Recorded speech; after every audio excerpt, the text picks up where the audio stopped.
Alright. Hi, thank you for being here today. My name is Josh Winey, and I will be taking you on an adventure through my presentation on coffee. Alright, some fun facts about coffee. Coffee is the second most imported commodity over its major competitor, crude oil. The coffee industry in the United States is accountable for importing $4 billion yearly. Coffee alone is a $20 billion industry, mostly consumed by industrial nations. And the coffee that the U.S. imports is coming from 90% of the world's, 90% of developing countries, or 90% of developing, okay. The top three producers of these developing countries are Brazil, Vietnam, and Colombia. The consumption of this addictive drug is nearly over 500 billion cups of coffee every year. Alright, now to start my PowerPoint, we will be talking about, this is my outline, and this is my main focus, cultivation, which is one of the main processes of creating this delicious addictive drink. It's very time consuming, and coffee industries have found easier methods than just hand picking the seeds directly off the plant. And settlement and spread, I'll go further into depth when we get to this slide, but basically just talking about how coffee spread and how and where it is today. Finally, resource issues. Coffee may seem like an industry with not many issues, but when it comes to agriculture methods these developing countries use, you can see that the impact it has upon coffee.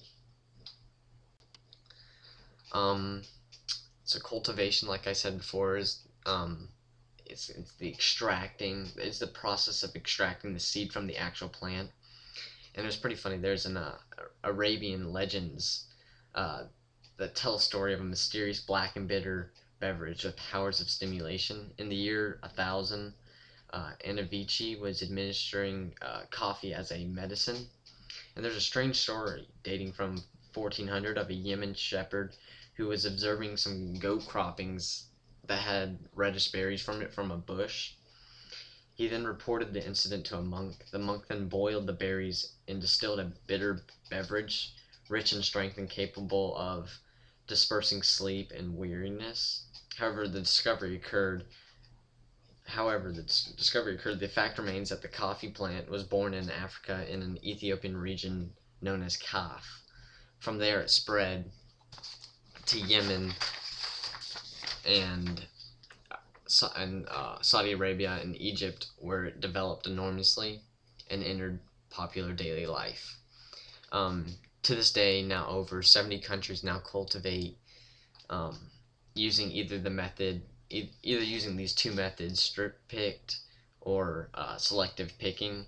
And strip picked is basically harvesting the crop all at one time, and this can either be done by machine or hand. And selective picking is only the ripe cherries are harvested and they are picked individually by hand. And Latin America, Southeast Asia, and Africa are the main importers, the three largest exporters to the U.S. Alright, the spread of coffee. As you can see on the map, the process of coffee started in Africa around the 14th century, and it spread to Middle East, Persia, Turkey, and Northern Africa around the 16th century. After it reached the Middle East, the movement of coffee reached Europe, and then finally America. In America, it was first founded in 1668, and it was founded in New York at the King's Arms, which was opened in 1969, or 1696, I'm sorry about that. And finally, resource issues. Although coffee is an industry that is booming in profit, there are few issues that tend to follow this resource, as for instance, the individuals working for a coffee manufacturing site in a developing country have very bad benefits compared to someone who works at like a Starbucks, for instance. They have very low or very long working hours, anywhere from 12 to 15 hours a day, and receiving very low wages, just living off from paycheck to paycheck. Also, seen in these sites are children anywhere from ages 7 to 12. Um, Another issue with coffee is the bad agriculture techniques and methods that lead to soil pollution, which then leads to contaminated water. Um, in most coffee plantations in developing countries use large quantities of water in the process of coffee production. The water used to clean the coffee seeds, which has been sprayed with fertilizers and pesticides, then run off into other larger bodies of water, um, that are used for consumption, bathing and cooking, etc. The essentials to life. This then this contaminated water then leads to health issues and illness and disease. I was gonna play a video, but it seems that my time has reached its limit. But I thank you for being here again, and here's my works cited. Thank you.